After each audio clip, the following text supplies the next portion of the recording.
Sitting at the northeast tip of the island of Newfoundland, the provincial capital St. John's is a world away from many of the outports we had visited during our 6 weeks in the province.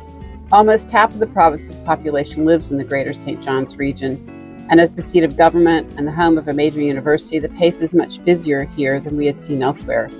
Tourists flying into the province most often land here first, and we saw many of them during our stay.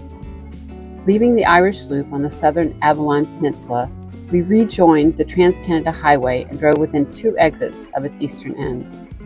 Our home for the next 4 nights was Pippi Park, an oasis of green, a short walk away from the provincial government buildings and a short drive from most of the city sites.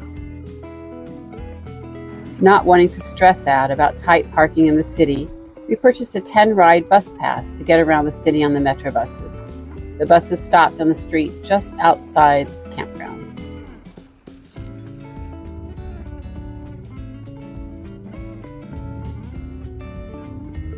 On the first day in town, we made our way to Signal Hill, which thankfully had a bus stop at the very top of the hill, so we would only have to climb down, not up. The signature Cabot Tower that marks this summit was erected on the 400th anniversary of John Cabot's discovery of Newfoundland in 1897. It took 3 more years to complete it.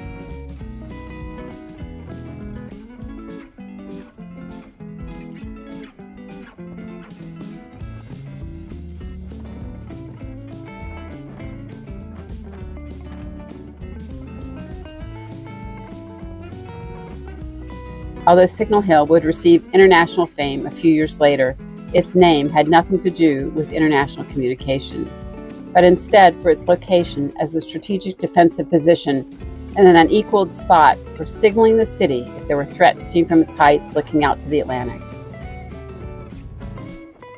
As a sign that all was well, a tradition of firing a noonday gun has been continued for over 150 years, and we arrived just before noon to see this tradition for ourselves.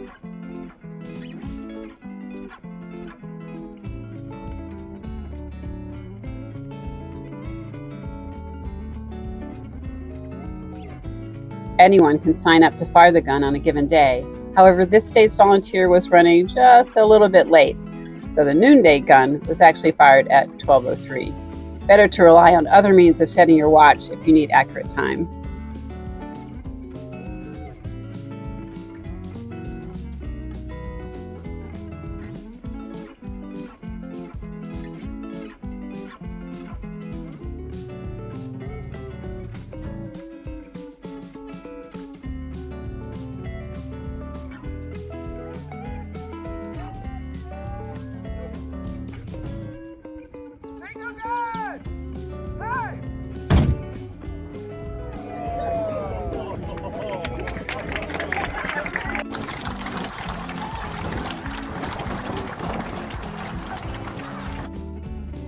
Signal Hill achieved international fame in December of 1901 when Marconi was able to do what everyone said couldn't be done: send and receive a wireless signal, the letter S, across the ocean, in this case to a station on the southwest tip of England. What we take for granted today was the knowledge of how the ionosphere reflects electromagnetic waves back to the Earth, but its existence wasn't known in 1901, so prevailing wisdom was that a transmission would simply follow a straight line out into space. While Marconi's success was hailed all over the world, his work would have to shift out of Newfoundland to Nova Scotia when the Anglo-American Telegraph Company sued successfully to prevent his wireless repeaters being built there. The vain hope was that they could protect their investment in the thousands of miles of cables already laid across the Atlantic. Our strategy to start at the top made for a much easier hike down to the visitor center. As we made our way down the hill, we began to hear the sound of ships blowing their horns in the harbor. Our sailors' ears perked up. We didn't detect a recognizable signal, but the sounds were coming from multiple ships. Was something wrong? We ran into some locals who assured us nothing was wrong. It was just a harbor concert, something done periodically around the noon hour by the ships in the harbor.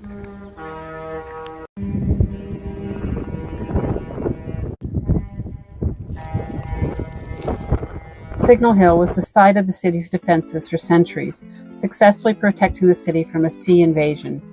although a determined French general did manage to take the city by attacking from land after a grueling march across the peninsula from Argentia.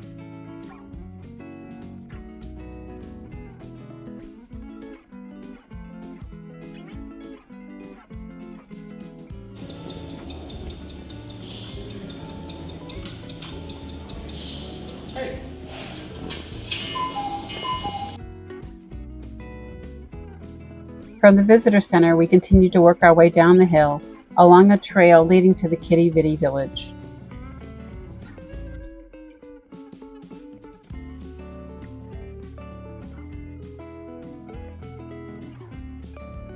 So we took the road down, or the trail, excuse me, down from Signal Hill to Quidi Vidi. We were a little confused as to which way was Quidi Vidi once we got down to the road, but we made our way down to the harbor. It is lovely and very picturesque. We're gonna have some seafood and enjoy the view.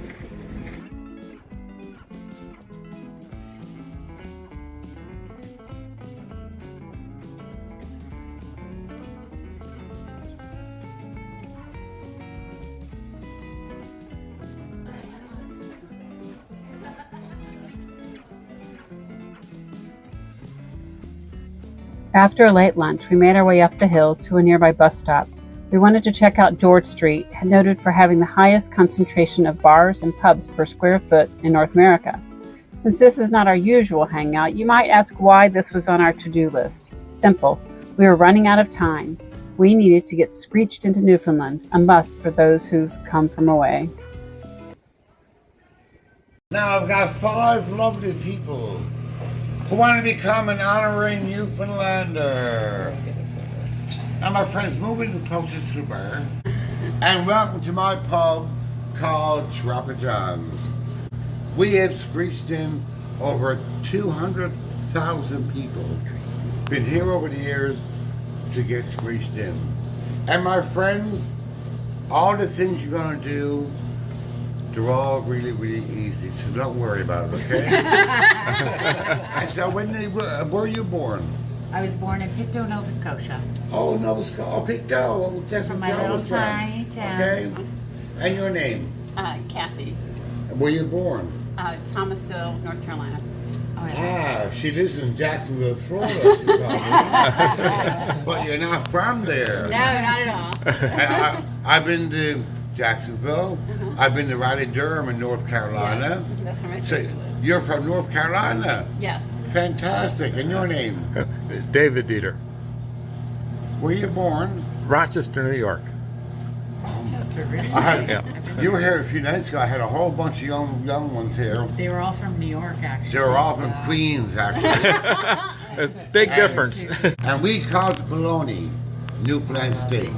Yeah. Oh no. This is like Spam. It's similar too. Because we had steak and eggs for breakfast every day. Now, Kathy, don't worry, my darling. The answer only got 2 words, okay? 2 little, tiny, small little words you all got to reply to me, okay? But these 2 words are the most used 2 words in Newfoundland. What we says all day long, Rick, we says, yes, boy. Yes, That's bye. Oh, God. I think you said it correctly, actually. I'll ask you all one last time. Are you screechers? Yes, bye. Oh, I'll ring the bell for that one. And he says, Cassie, oh my God, I just got a phone call that my dog just died. See, Rick Demi says, oh, yes, bye. You're all ready to drink your Sure rum. am. Yes, bye. Okay. Now you've all got a little ounce of Newfoundland screech rum. Here we go. Throw it in there. 1, 2, 3, throw it in ya. Wow.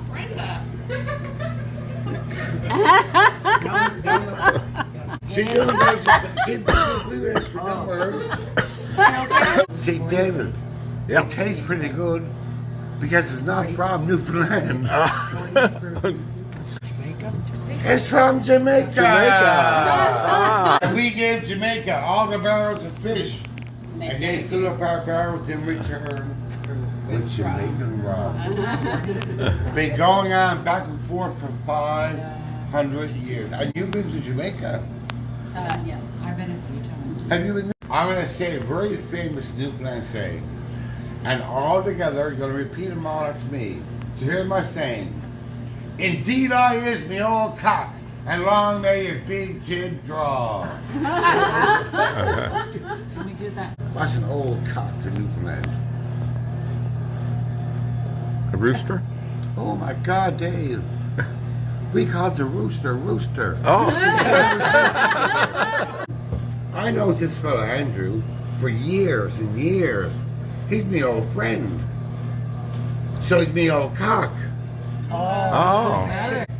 Me old cock is your old friend in Newfoundland.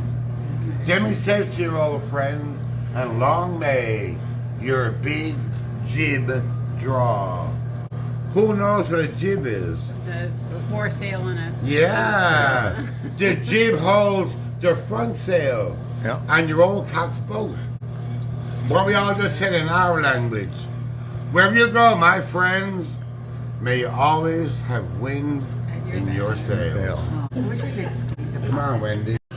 Oh my God. It's a real codfish. Now, Wendy, I'm coming to you first. Oh God.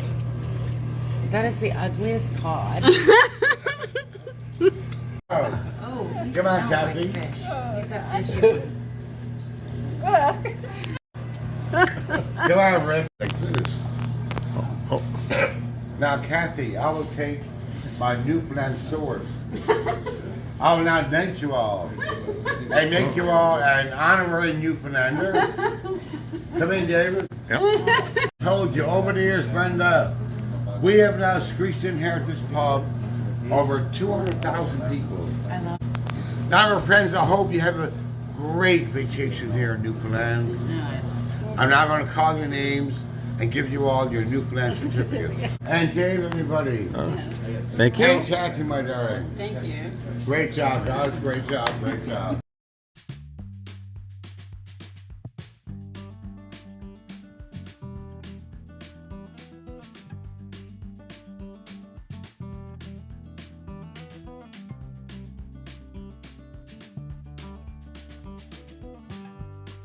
On our second day in town, we took a bus to the Cathedral of St. John the Baptist, which sits up on the hill above the colorful Center City neighborhoods, sometimes referred to as Jelly Bean Row.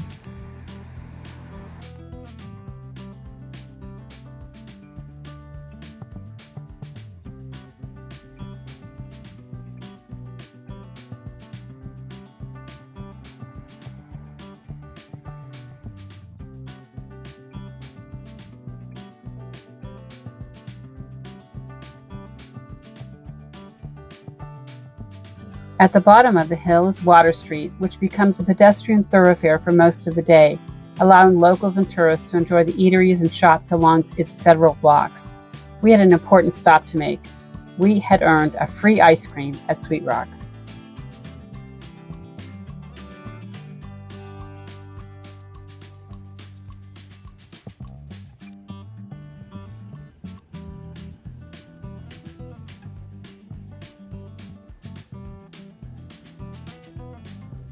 Seeing the popularity of this food truck, we had to try the Newfoundland special dish again, fries, dressing, and gravy. This was surprisingly very good. We were now fortified for a longer walk to the western end of Water Street and the Railway Coastal Museum. Newfoundland was a challenging place to build a railway, but connecting the island from end to end was essential for moving cargo and people efficiently. So when the Reed family finally succeeded, it quickly became a success.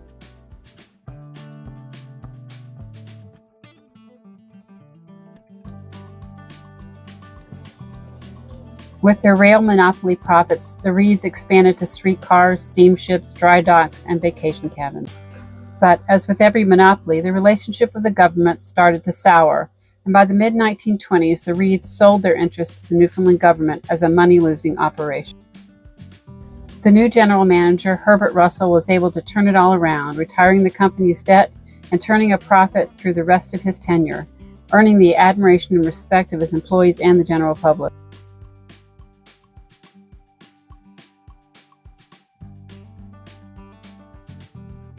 The Newfoundland Railway also included the ferries that connected Newfoundland to the mainland. As World War II began, one of those ferries would become an early casualty of the war. The Caribou was sunk by U-boat as it made its way from North Sydney to Port aux Basques in the early hours of October 14, 1942. 137 lives were lost, including crew, military personnel, and civilians. This was the only strike in North America that claimed the lives of women and children.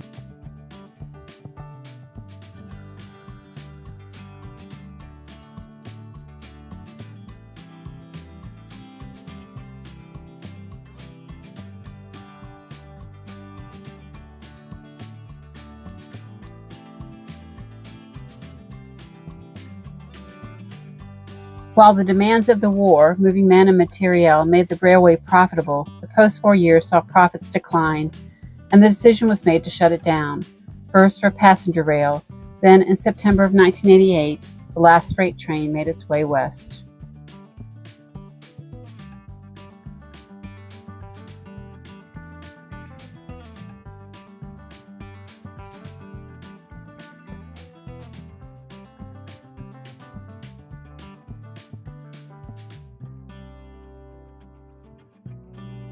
Our next stop was a few blocks east on Water Street, the Newman Wine Vaults Provincial Park.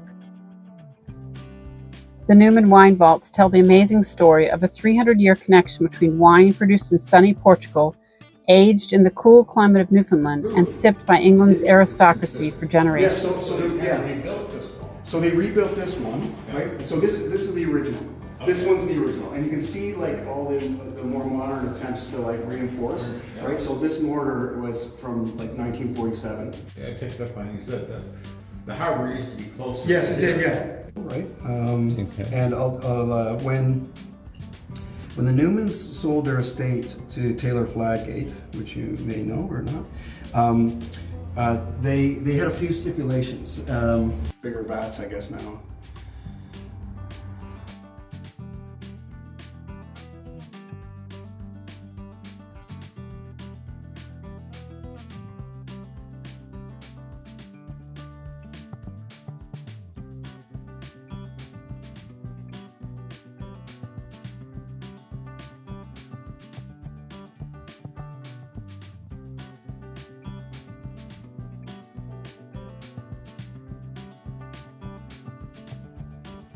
Our last stop for the day was the Celtic Hearth on Water Street for their version of the Jig's Dinner, which was delicious.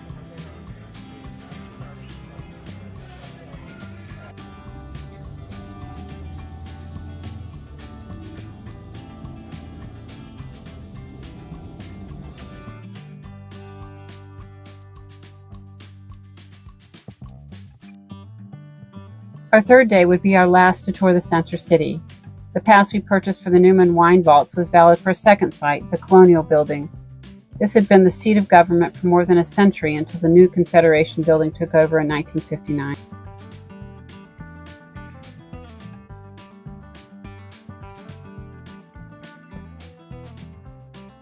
Picture above, similar to the one in the other chamber. These were originally lit by gas in 1850 and then converted to electricity.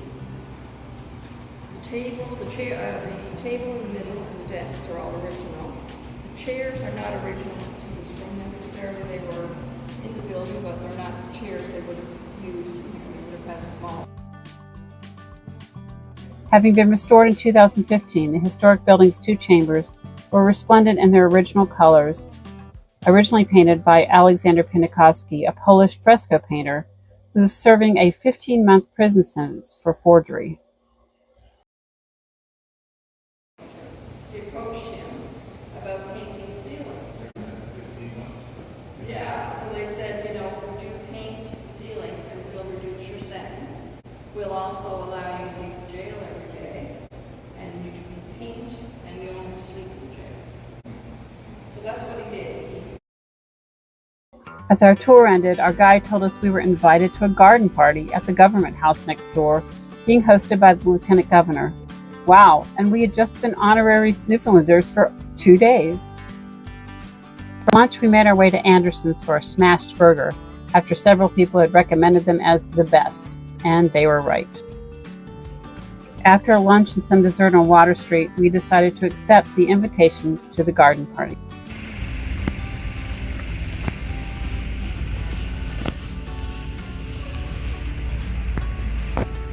We were told there was a garden party at the Lieutenant Governor's house today, so we are invited, so we're going to go to the garden party.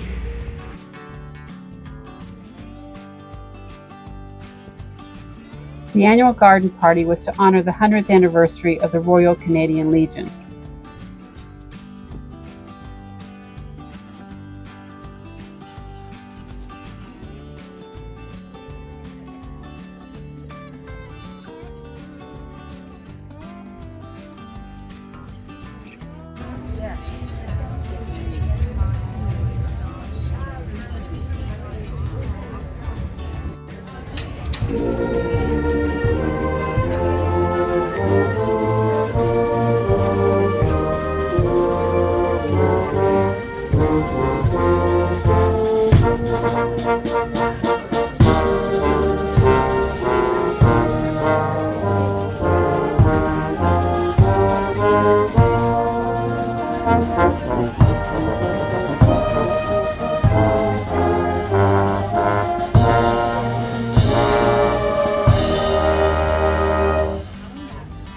Diverse histories, cultures of the Mi'kmaq, Inuit, and Inuit. Land acknowledgements show respect to the first people of our country, and it's our responsibility not only to show this respect, but to also encourage Newfoundlanders and Labradorians to learn about the full history of this land. Collectively, these are acts of reconciliation, and we all have a role to play. This song is a song to honor our waters. If anybody wants to clap, dance, whatever, you can join us.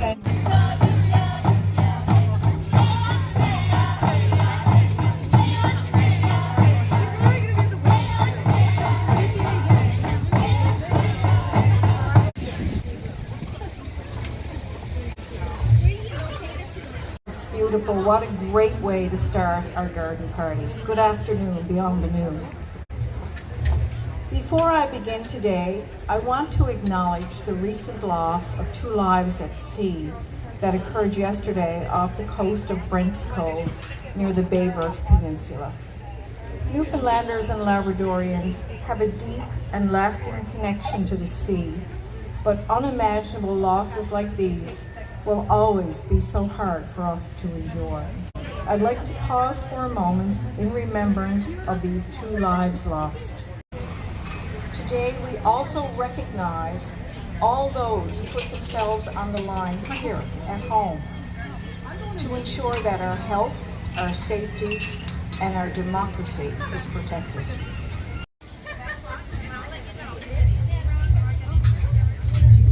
On the conclusion of their remarks, Royal Newfoundland Regiment Band Bugler Warrant Officer Jim Prowse will play the last post, followed by a moment of silence and reveille.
After the ceremony, there was a cake cutting in honor of the Legion.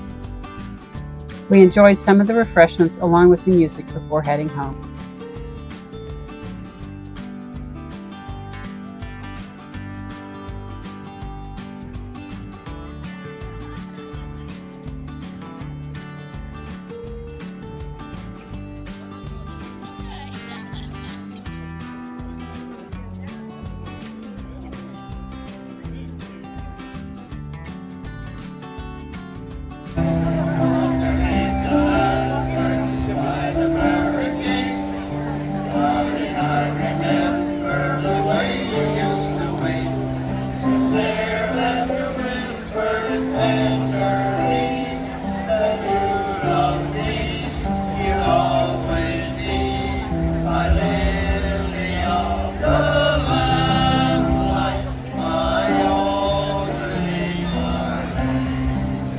the morning of our last day in St. John's, we had one more site to visit before we moved on, but the bus wouldn't take us there. We wanted to see one more lighthouse, but this one had a particular significance.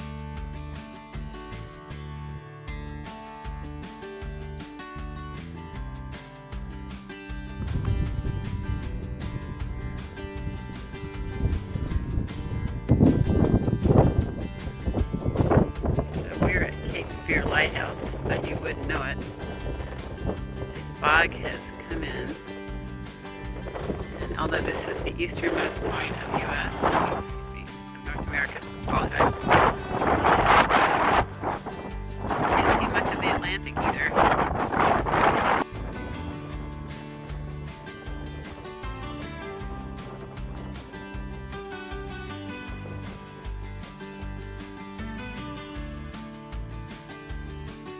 Just off this coast, the cold Labrador Current meets the warm waters of the Gulf Stream.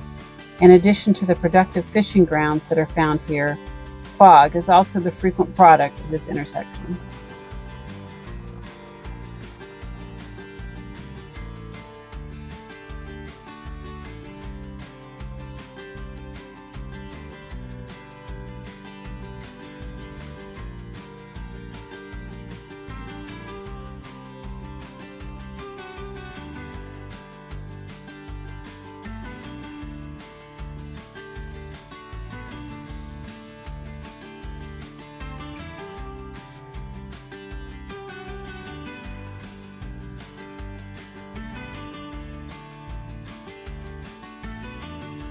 See the Atlantic, but it wasn't expected to be a foggy day.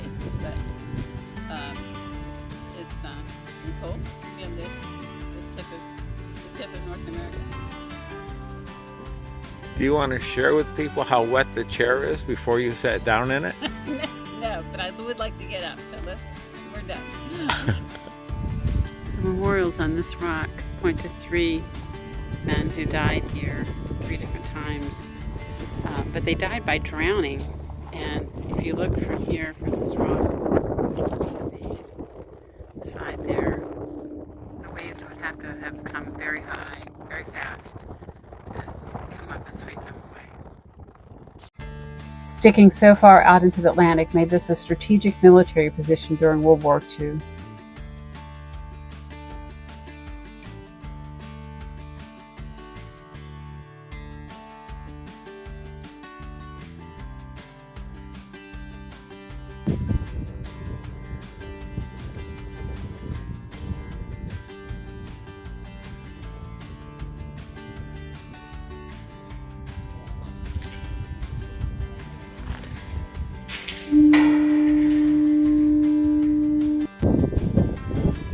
With the foghorn blowing, although the trail gets closer to the lighthouse, it's really not safe to get much closer because the foghorn is a little bit too loud.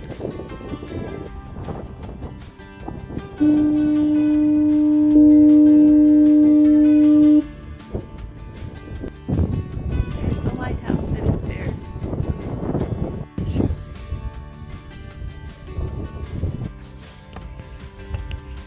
So walking up from the parking lot side of the lighthouse, we can easily approach the historic lighthouse without the sound of the foghorn being overwhelming. It's still pretty hard to see, but we did get close enough to see that it is there.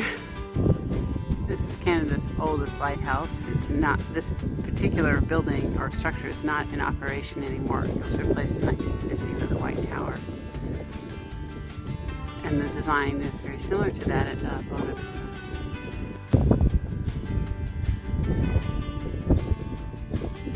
With all the fog, it looks a little bit like the end of the earth, which is, I guess, is a little poetic since we're at the eastern edge of North America. Less than a kilometer away from the lighthouse, it's a pretty blue sky day. Leaving Cape Spear, our next stop would be our final one. We would be boarding the ferry to Nova Scotia in a couple of days. This one would leave from Argentia, a ghost town of an abandoned U.S. naval base on the only ice-free port in Newfoundland.